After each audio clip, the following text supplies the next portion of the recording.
নমস্কার, আমি doctor Souvik Banerjee, Ramakrishna mission সেবা প্রতিষ্ঠানের চক্ষু বিভাগের বিভাগীয় প্রধান অধ্যাপক। আজকে একটি অত্যন্ত গুরুত্বপূর্ণ অসুখ সম্বন্ধে কিছু জিনিস সুধী দর্শকবৃন্দকে জানাতে চাই। আপনারা সকলেই জানেন আমাদের 5টি ইন্দ্রিয় আছে। এই পঞ্চেন্দ্রিয়র নাম হলো চক্ষু, কর্ণ, নাসিকা, জিহ্বা ও ত্বক। বাইরের পৃথিবীর সমস্ত রূপ, রস, স্পর্শ, গন্ধ ও ধ্বনি এদের মাধ্যমেই আমরা সংযোগ রাখি। এই পঞ্চেন্দ্রিয়ের মধ্যে দৃষ্টি বা দেখা একটি অতীব গুরুত্বপূর্ণ অঙ্গ।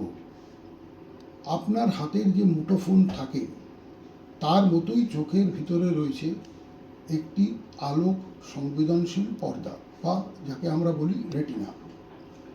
ইলেকট্রিক সিগন্যালের মাধ্যমে মুহূর্তে তা পৌঁছয় আমাদের ব্রেন বা মস্তিষ্কে। এর জন্য রয়েছে ইলেকট্রিক তারের মতো একটি নার্ভ বা তন্তু, যার পোশাকি নাম অপটিক নার্ভ। সুতরাং কোনো কারণে যদি সেটি ক্ষতিগ্রস্ত হয় তাহলে আমাদের দৃষ্টিশক্তির ক্ষয় অনিবার্য। এখন গ্লকোমা এমন একটি অসুখ যেখানে এই নার্ভটি চুপিসারে ক্ষতিগ্রস্ত হয়। অর্থাৎ আমরা প্রত্যেকে জানি অসুখ মানেটা কি। অসুখ মানেই তার কোনো না কোনো উপসর্গ থাকবে, যাকে আমরা বলি সিমটম। কিন্তু গ্লকোমাতে কোনো কিছু বোঝার আগেই নার্ভটি অনেক বেশি মাত্রায় ক্ষতিগ্রস্ত হতে পারে এবং তা ক্রমশ অন্ধত্বের দিকে আমাদের নিয়ে যেতে পারে। এবং এটাও মনে রাখতে হবে এই নার্ভটি আমাদের মস্তিষ্কের অংশ এবং যদি সেটি ক্ষতিগ্রস্ত হয় তাহলে কিন্তু তাকে ফিরে পাওয়া মুশকিল। এখন এখানে প্রাথমিকভাবে আমাদের রোগ নির্ণয়ের প্রয়োজন রয়েছে।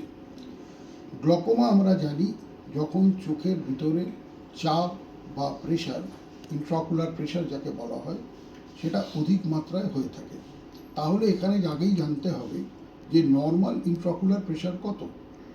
মোটামুটি সমস্ত পরিসংখ্যান অনুসারে নর্মাল ইন্ট্রাঅকুলার প্রেশার হলো 12 থেকে 20 মিলিমিটার অফ মার্কারি। অর্থাৎ আমরা যদি পরপর 2টি সিটিংয়ে দেখি কোনো পেশেন্টের চোখের প্রেশার 22-এর বেশি বা 24-এর বেশি, তখন আমাদের একটা সন্দেহ হওয়াটা স্বাভাবিক। যদি হয় তাহলে সেক্ষেত্রে চোখের যে বাকি টেস্টগুলো করতে হবে, অর্থাৎ তার ভিতরে নার্ভের গঠন কীরকম আছে এবং স্ট্রাকচার ও ফাংশন রিলেশনশিপ, অর্থাৎ পেরিমেট্রি করে দেখা হয় যে স্ট্রাকচার এবং ফাংশনের মধ্যে তার কী সাযুজ্য রয়েছে। এবং এটাও আপনারা বুঝলেন যে এখানে প্রাথমিকভাবে রোগ নির্ণয়ের একটা প্রয়োজন রয়েছে। কারণ প্রাথমিকভাবে রোগ নির্ণয় যদি আমরা না করি তাহলে কিন্তু অসুখটি অনেকটা বেড়ে যেতে পারে। এবং এর জন্যেই আমরা নিয়মিত চক্ষু বিশারদের কাছে পরীক্ষা করাতে যাব। তাহলে প্রশ্ন হচ্ছে, আমাদের এই যে বিপুল জনসংখ্যা, তাতে সবারই কি রোগটি হতে পারে? আমাদের পশ্চিমবঙ্গের পরিসংখ্যান অনুসারে এটি প্রতি 100 জনে 2.7 থেকে 4.3। এবং এর মধ্যেও কেউ কেউ বিশেষভাবে উল্লেখ্য যাদের ক্ষেত্রে এই পরীক্ষাগুলো 40 বছর হলেই তার সম্যক প্রয়োজন রয়েছে। তাহলে নেক্সট প্রশ্ন হচ্ছে, কারা এক্ষেত্রে এর মধ্যে পড়েছেন, এই ব্র্যাকেটে পড়েছেন? 1, যাদের পরিবারে এই গ্লকোমা রোগটি রয়েছে। 2, যাদের কিছুদিন ধরে ডায়াবেটিস বা হাইপারটেনশন রয়েছে। 3, যাদের চোখে আঘাতের ইতিহাস রয়েছে। 4, যারা দীর্ঘদিন থেকে স্টেরয়েড ব্যবহার করছেন। 5, যাদের অনেকটা বেশি পাওয়ার প্লাস বা মাইনাস, অর্থাৎ মায়োপিয়া বা হাইপারমেট্রোপিয়া আছে। এক্ষেত্রে কিছু কিছু জিনিস আমাদের মনে রাখতেও হবে যে গ্লকোমা এমন একটি অসুখ, তাতে দীর্ঘদিন অথবা জীবনের শেষ দিন অবধি আপনাকে ওষুধ লাগাতে হতে পারে। কাজেই আপনাকে নির্দিষ্ট সময় ধরে ওষুধ লাগাতে হবে ও ডাক্তারবাবুর কাছে যেতে হবে। তিনি না দেখা বা না বলা অবধি ওষুধ একদমই বন্ধ করবেন না। কোনো ওষুধের পার্শ্ব প্রতিক্রিয়া হতেই পারে, সেই পার্শ্ব প্রতিক্রিয়া হলে আপনাকে জানাতে হবে তৎক্ষণাৎ। এবং এর সঙ্গে রোজকার জীবনে কি অসুবিধে হচ্ছে তা জানাতে হবে। অর্থাৎ আমাদের নর্মাল ব্যাকগ্রাউন্ডের আলো কমে গেলে এই অসুখে অনেক কম দেখা যায়।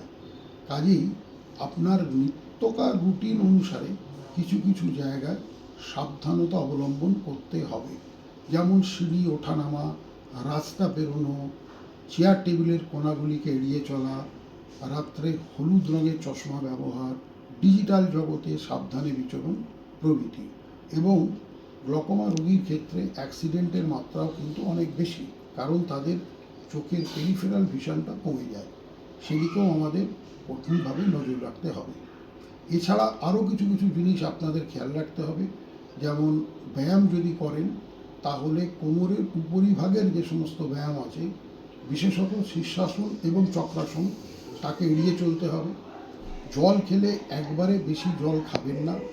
এবং শুধু আপনি নয়, আপনার নিজের নিকট আত্মীয়দেরও চোখ দেখাতে হবে। এবং মনে রাখবেন যে চোখ মানে খালি চশমা নয় বা পাওয়ার নয়। কাজেই খালি চশমার দোকানে গিয়ে চোখ টেস্ট করাবেন না। উপযুক্ত সেন্টারে বা উপযুক্ত চক্ষু বিশারদের কাছে গিয়ে তবেই এই চোখের টেস্টগুলো করাবেন, যাতে আপনার গ্লকোমা রোগ যদি থাকে তাহলে সেটা খুব সহজেই ধরা পড়ে। এবং সর্বশেষে মনে রাখবেন, আপনি রাত্রে ঘুমিয়ে থাকেন কিন্তু গ্লকোমা ঘুমোয় না। এবং এটা ক্রমশ অন্ধত্বের দিকে আমাদের ঠেলে দিতে পারে। কাজেই একদম প্রাথমিক অবস্থা থেকেই এর রোগ নির্ণয় দরকার, এবং আপনাকে আমাকে দুজনকে সজাগ থাকতে হবে। নমস্কার, ধন্যবাদ।